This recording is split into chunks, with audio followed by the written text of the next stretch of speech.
Hi, Stars.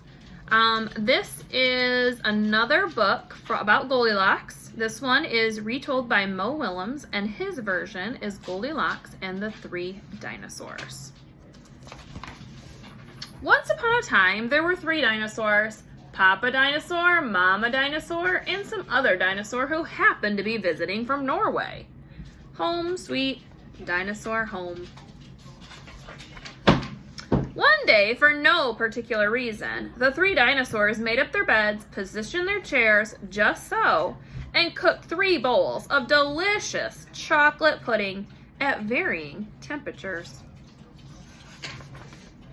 "Oh boy," said Papa Dinosaur in his loud, booming voice. "It is finally time to leave and go to the, someplace else."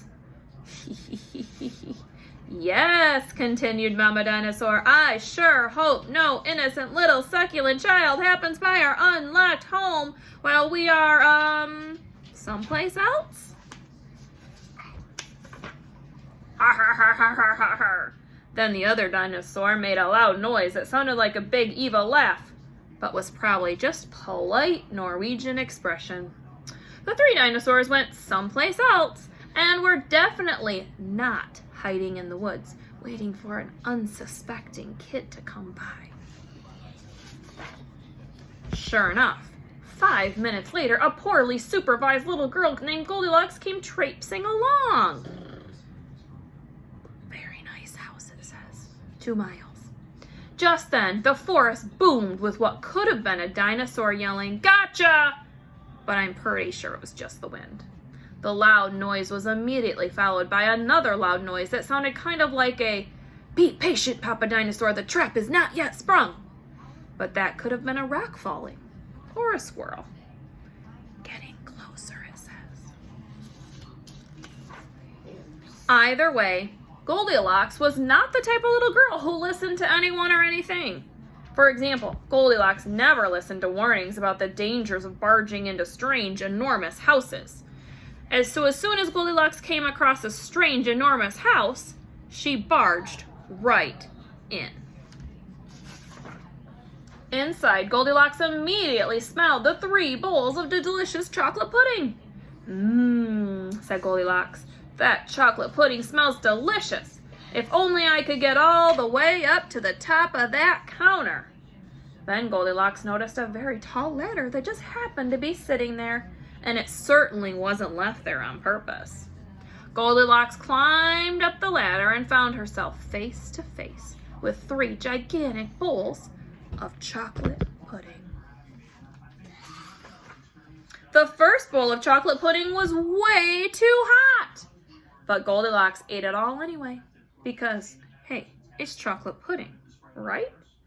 The second bowl of chocolate pudding was way too cold, but who cares about temperature when you've got a big bowl of chocolate pudding? Not her. The third bowl of chocolate pudding was just right, but Goldilocks was on such a roll by now, she hardly even noticed. Soon Goldilocks was stuffed like one of those delicious chocolate-filled little girl bonbons, which, by the way, are totally not the favorite thing in the whole wide world for a hungry dinosaur. Tired and groggy, Goldilocks noticed 3 chairs in the living room, so she climbed down the ladder and walked out of the kitchen. The first chair was too small. The second chair was too tall. But the third chair was too tall.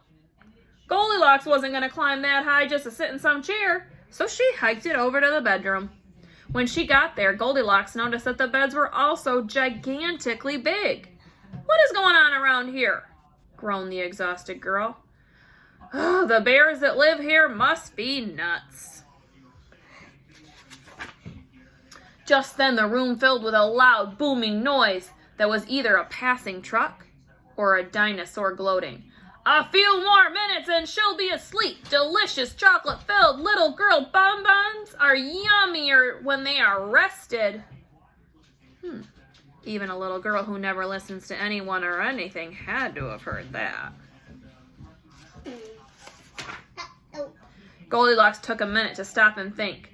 which was longer than she was used to stopping and thinking. Hey, she told herself, this isn't some bear's house. This is some dinosaur's house. Say what you like about Goldilocks, but she was no fool. As quickly as she could, she ran to the back door and got out of there. Just then a loud plane flew by, which sounded pretty much like a trio of dinosaurs yelling, now, or charge, or the Norwegian expression of chewy bonbon time. Suddenly, and completely coincidentally, the three dinosaurs rushed through the front door. But they were too late. Goldilocks was gone, and all that was left in the house were 3 disappointed dinosaurs. The end. And the moral is, if you ever find yourself in the wrong story, leave. All right, so as we're reading that one and finishing up, I want you just to kind of think about what is different. What are the characters that are different in this story from the original Goldilocks and the Three Bears? And how was the story different? Did it end differently? Were there different things, events in the story? Thanks for listening, stars. This one was Goldilocks and the 3 Dinosaurs. Bye.